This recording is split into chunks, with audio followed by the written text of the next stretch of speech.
Hi, I'm Leslie Meredith from Breakbulk Events and Media. I'd like to meet Justin from SAL Heavy Lift. Hello. Hello.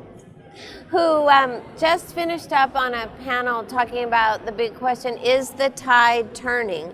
And there were a number of elements that you were looking at, but certainly the new sulfur regulations are top of mind, particularly in your company, I'm sure. So what are your thoughts on that?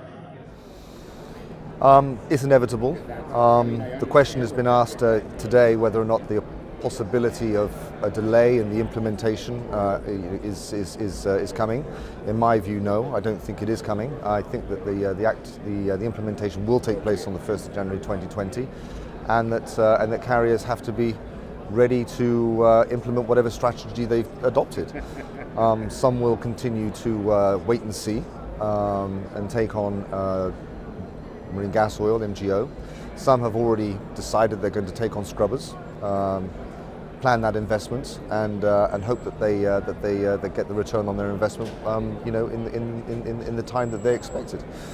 But what we don't know at the moment, and what drives a lot of the decision making, is simply the availability, but more importantly, the price of bunkers, and how the development of the spread between HFO and MGO is going to be.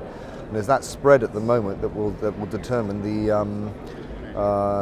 return on investment and how long it'll take to get a return on investment. And do you know that yet? 4 years, absolutely no idea.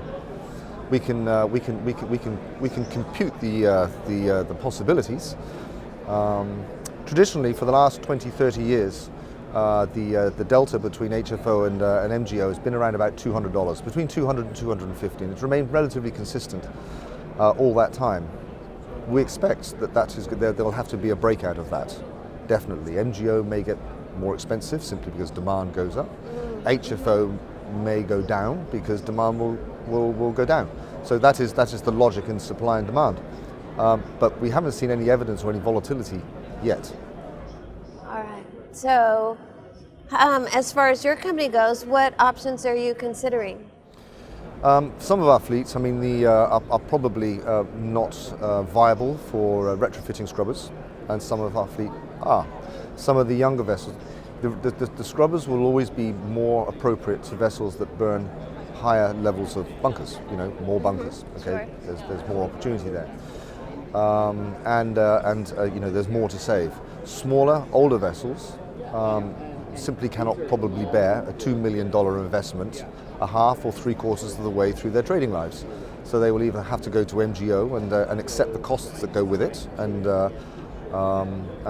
maybe they'll be able to make it, or in some cases the small vessels won't be able to generate the revenue against the now higher OPEX that they're facing, and may end up having to go out of service simply because the market isn't going to support them any longer.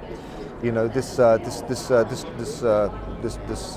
hike in rates is something that we have to pass on to the client, but of course the client doesn't want to see a rise in rates, and will be resistant wherever they can be. So, it's not going to be an easy task, this implementation. And having been through a pretty difficult period in the last 10 years, we all have to say this is the last thing we really need.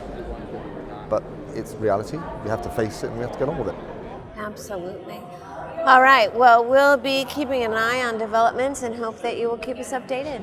You're welcome.